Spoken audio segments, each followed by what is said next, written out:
Let's perform a statistical test and see if we can reach a conclusion. We'll use all the terminology that we have developed. The context is a problem that arose in a large statistics class at Berkeley. The class had hundreds of students in it, and they were divided into 12 discussion sections. These are little groups that meet with what in other universities is called a teaching assistant. At Berkeley, they are called graduate student instructors, GSIs. At some point in the semester, the class had a midterm, and once the scores were announced, students in one of the sections, section 3, noticed that the average score in their section was lower than in the other sections. Is this a problem? It was for some of the students. But in defense of the GSI, there is a position the GSI can take, which is that if you picked the section at random from the whole class, there's a chance that you could get a low average. Indeed, if you split the entire class at random into 12 sections, one of them had to be the low one. That would just be due to chance. The GSI's position is that my section average looks just like the average of a section that is picked at random. But of course there's the alternative viewpoint, which is that something other than randomness is going on. We are going to test these two hypotheses. Which one is the null hypothesis? It's the one with the clearly specified model of randomness. That's the GSI's position. The section average looks like the average of students picked at random from the class. We do have all the data, so we can simulate under this model. And the alternative is no, it's not just randomness, it's something else. Let's see which hypothesis is better supported by the data.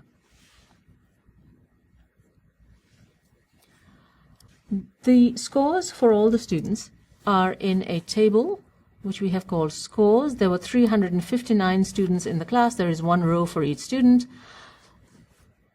Each row contains the student's section number and the student's score. Here's someone in section 3 who actually got 25. 25 is a good score on this test because the scores ranged from 0 to 25.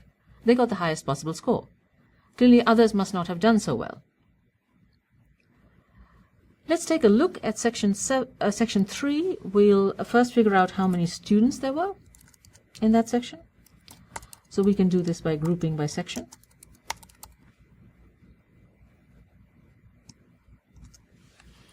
There were 27 students in section 3. We can see that not all the sections were the same size. Why do we need to know how many students there were in section 3? It's so that we can simulate section 3 at random. So we need to know how many times to draw. Why were some of the students in that section upset? Let's take a look at their average scores by section.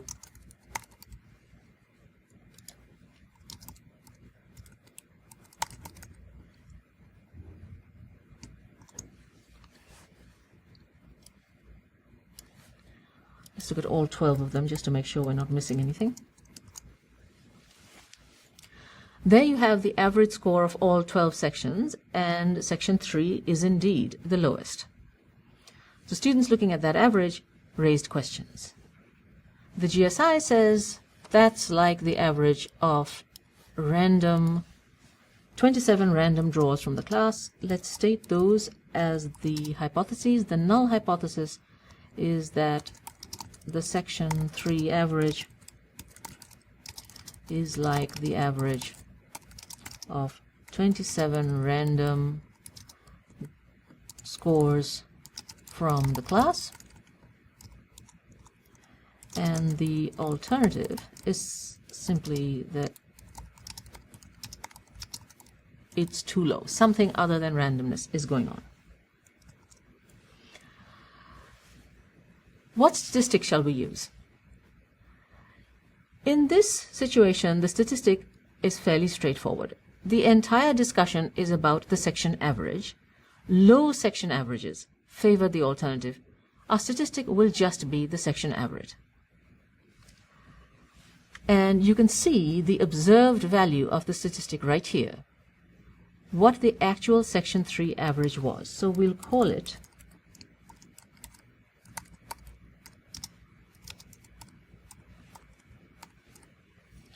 And let's just make a note here of what we are doing. So this is the observed statistic. We are just going to use the average as our statistic. The GSI's position is that if you drew 27 students at random from this class, you could get an average like that. So let's draw 27 students from this class. What method are we going to use? We have many randomization methods. It depends on the structure of the data that we have. And the data that we have are in a table with 1 row per student. We have to select 27 rows. It makes sense to just use table methods. So we take our table. The method is called sample, as you know. We're going to sample 27 times without replacement.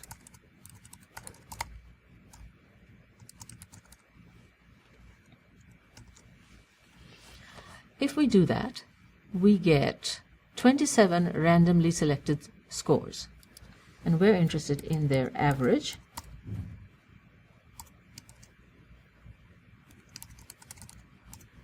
So we extract the midterm column as an array and calculate its average. And if we run that, we will get the average score of 27 students picked at random from the class. This average comes out to be 15.5 roughly, which is higher than the 13.667 in section 3.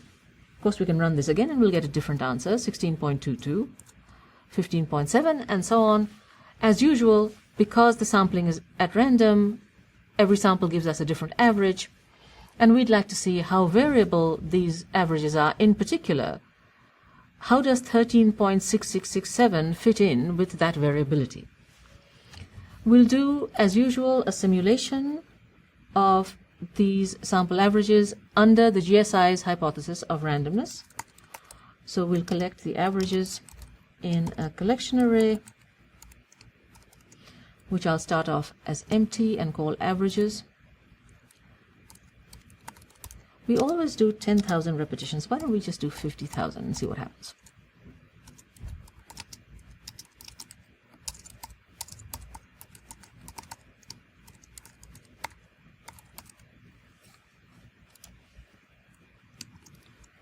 What do we have to do? We have to calculate one simulated sample average, which is exactly what we did in the earlier cell. What we're going to do now is we're going to give it a name and collect it. So this is a new average. You'll get a new one every time you run a repetition. We have to collect it, so we will take our collection array and augment it by this new value.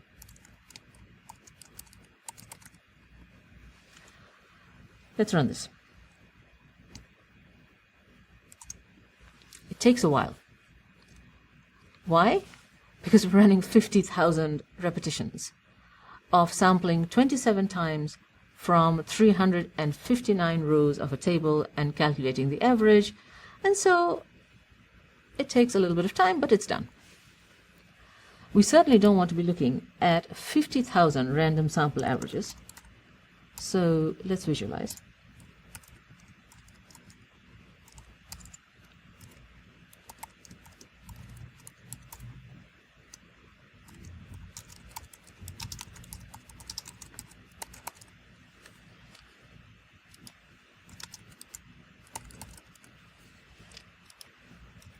We'll use a histogram, and I'm going to ask for 25 bins instead of the default 10, just because we might be able to see more detail.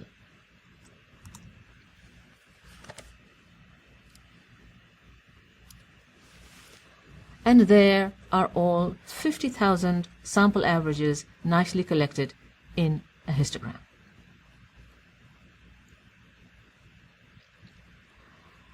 This is what the null hypothesis predicts the sample average should be like. In other words, this is what a sample average should be like if you draw the section at random. Where's 13.6667 on this scale? It's somewhere here. I'm going to write a line of code which you should ignore. I'm just going to plot a dot at the point where the actual section 3 average is.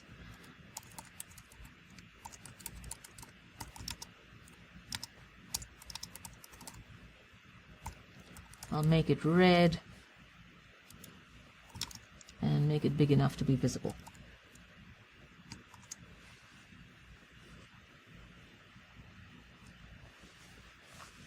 This line is sort of unnecessary. I'll just get rid of it. Much nicer. So we have the same histogram that we have before, and then we have this nice fat red dot where the observed statistic was, and now we have a decision to make. Does this point look consistent with this distribution or not? It's a judgment call. It's not all the way out here where we would say, yes, this is inconsistent. It's not right here where we would say, oh, yeah, it's looking pretty typical. It's here. And some people might say, nah, it looks consistent. Others might say, it's a little too close to the edge for my liking. It's a judgment call. You should feel free to make the judgment. Provide the value of the average, 13.667, and say, looks too far out in the tail to me. You should provide the picture as well. You should provide the histogram. If that makes you nervous, there are conventions that are followed as to when observed values are sort of too close to the edges of a histogram. Let's talk about that.